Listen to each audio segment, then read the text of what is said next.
Hinatid na sa huling hantungan ng dating Pangulong Noynoy Aquino nitong Sabado sa Manila Memorial Park katabi ng pinagdagakan ng kanyang mga magulang na sina dating Senador Noynoy Aquino at dating Pangulong Cory Aquino. Ginunita at binalikan ng kanyang gabinete ang kanyang liderato at pagpapayo noong ito'y nanunungkulan pa.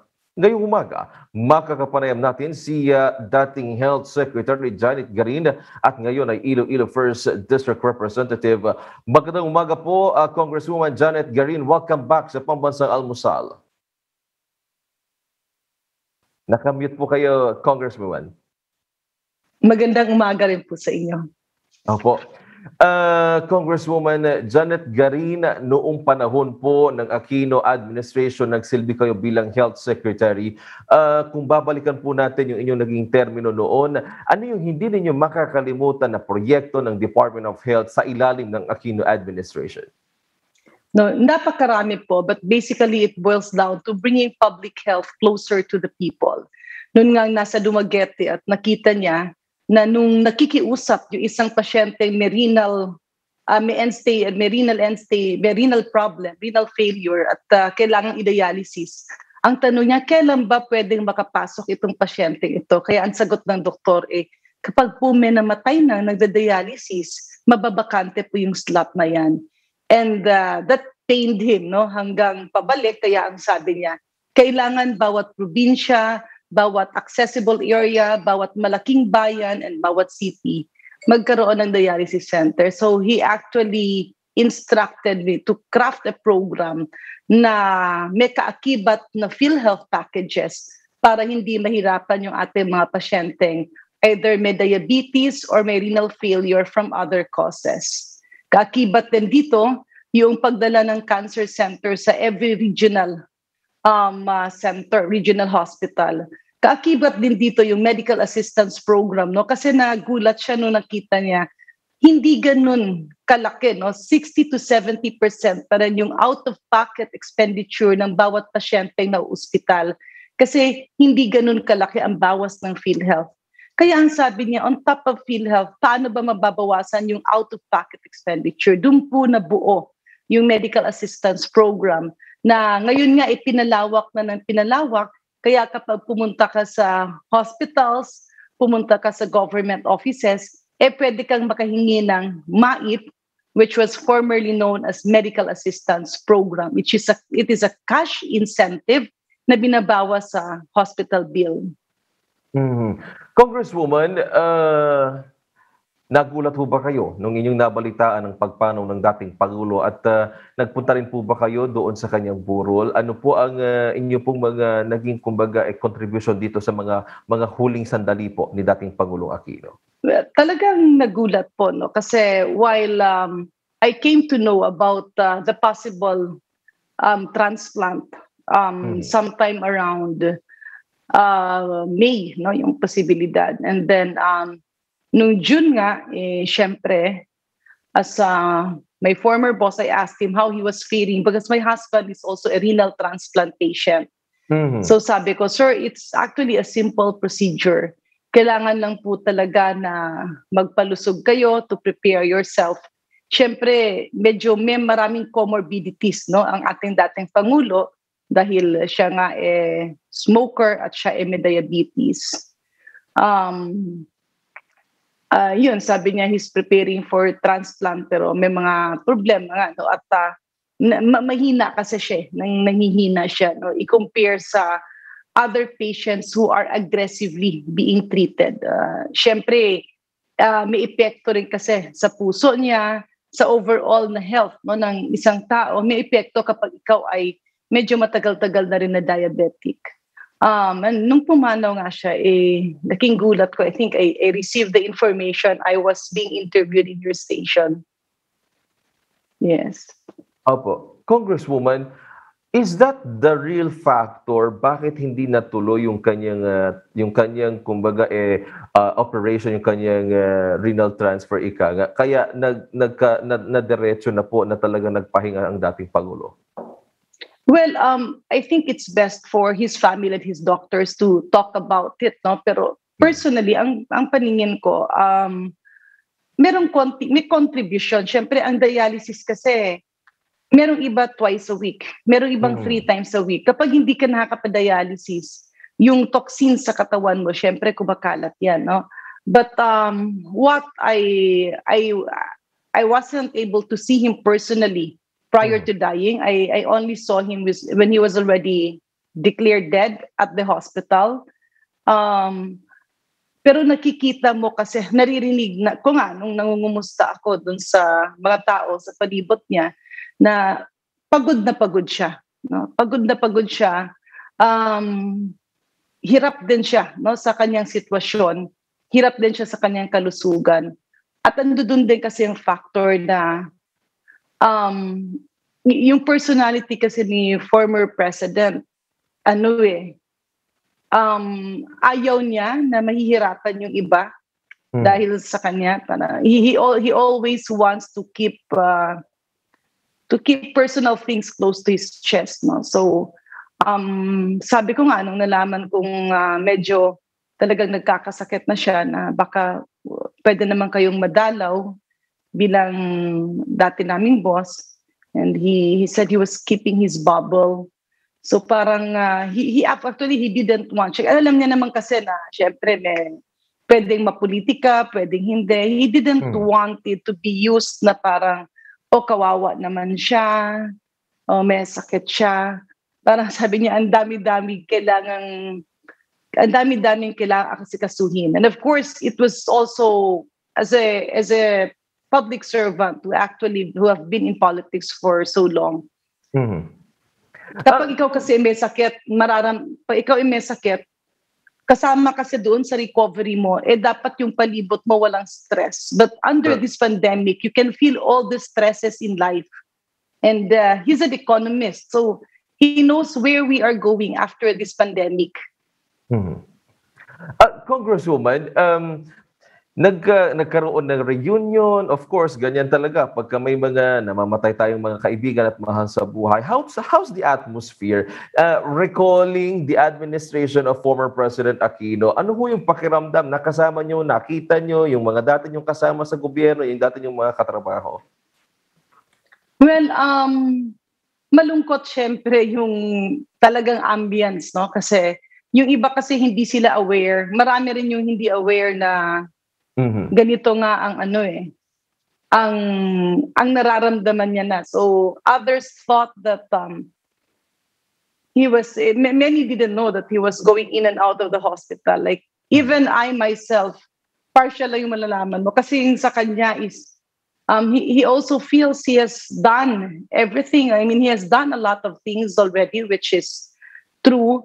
And ganun talaga my husband went through the same process. We were just fortunate that he was younger, hindi siya diabetic, at wala siyang maraming comorbidities.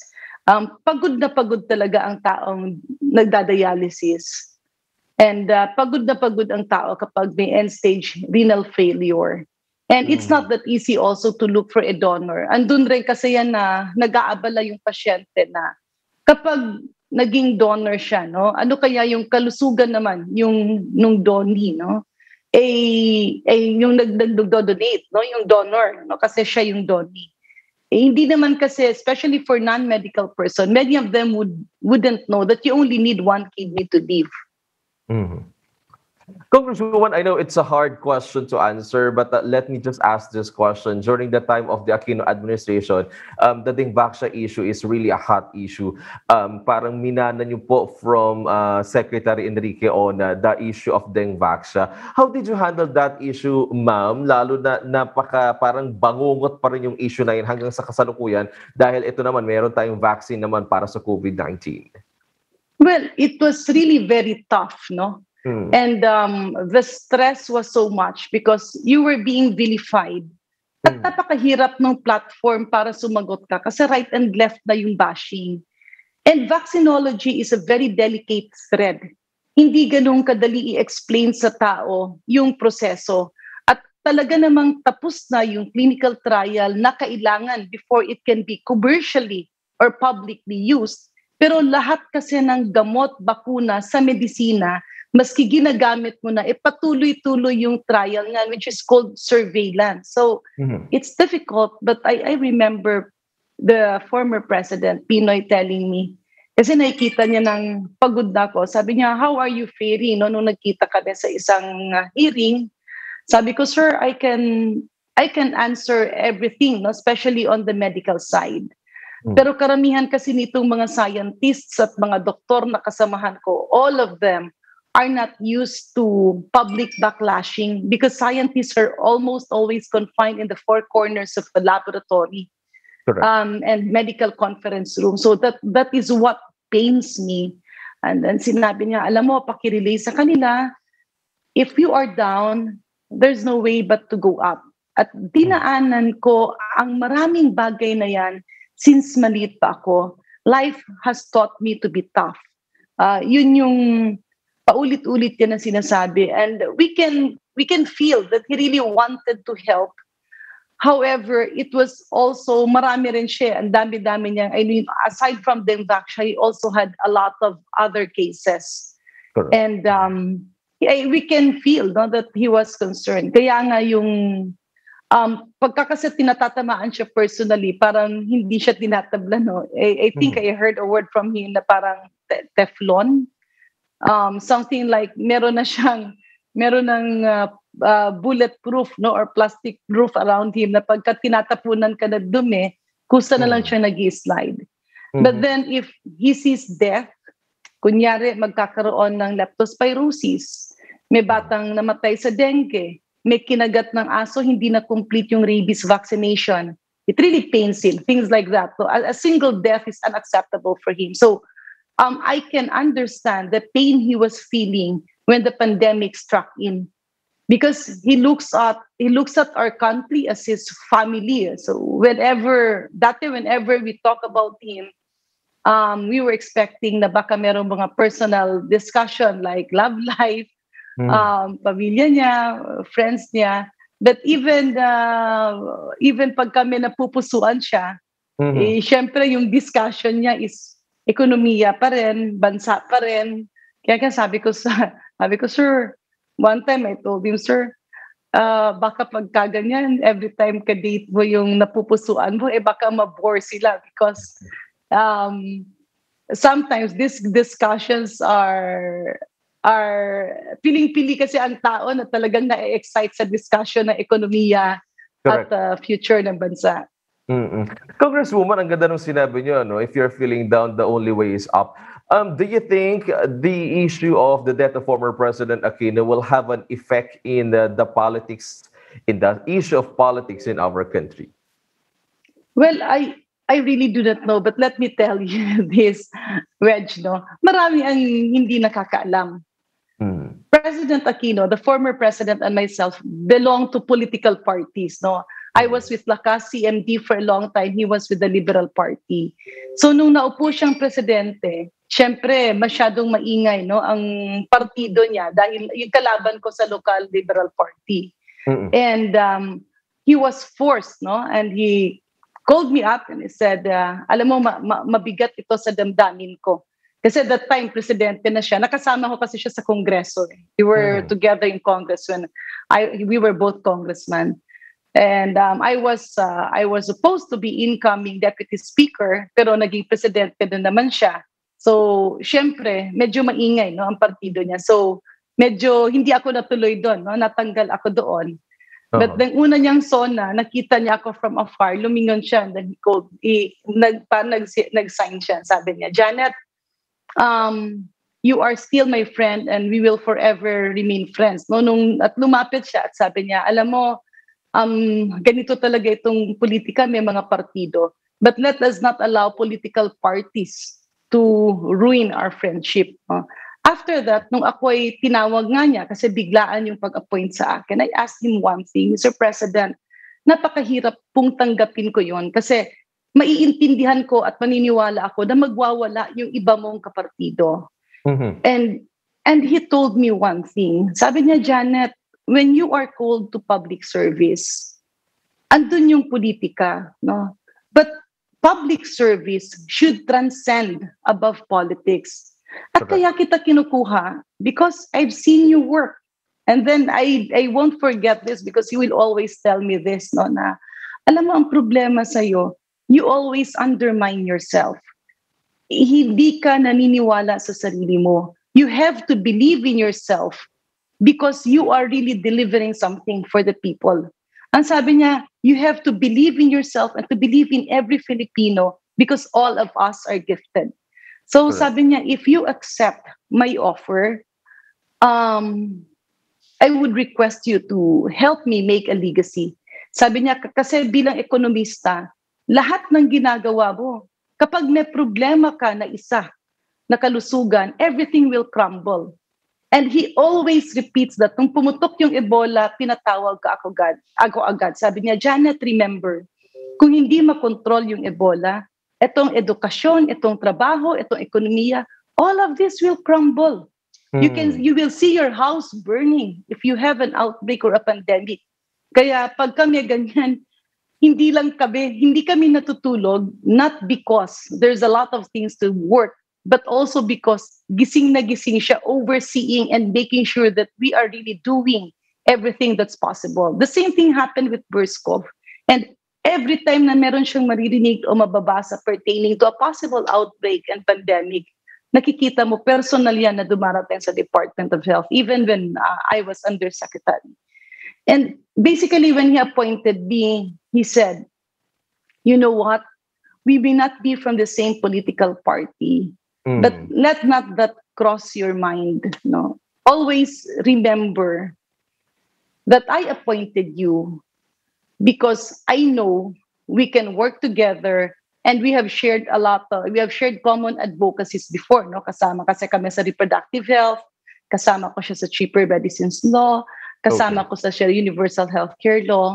And at the end, ang sinabi niya, at nakikita ko yun kasi when I entered and accepted temporary pa lang yun, OIC post as Secretary of Health, marami kaagad talagang nanira sa palibot. Kasi magkaiba nga kami ng political party. But he stepped in and said, stop all of that. Stop all the fighting.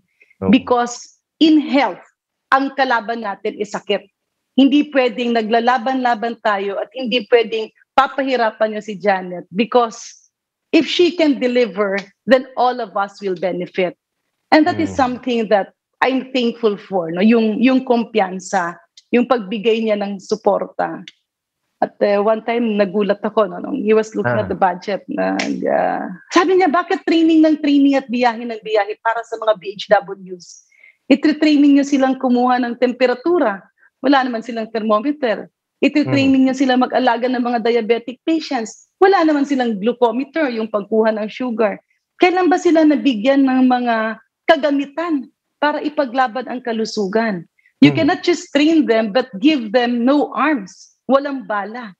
So right there and then, we were able to immediately submit all the reports and he immediately gave the instructions to release funds to support barangay health workers. Okay. Nako, Congresswoman Janet Garin, salamat sa pagpapaulat ng panayam. Naku, suki na ho namin kayo, ha? Huwag kayong magsasawa, Congresswoman Janet Garin. Maraming salamat po sa inyo. Maraming salamat rin po at mabuhay po kayo. Stay safe po. Nakapanayan po natin si dating Health Secretary Janet Garin at ngayon Iloilo 1st District Representative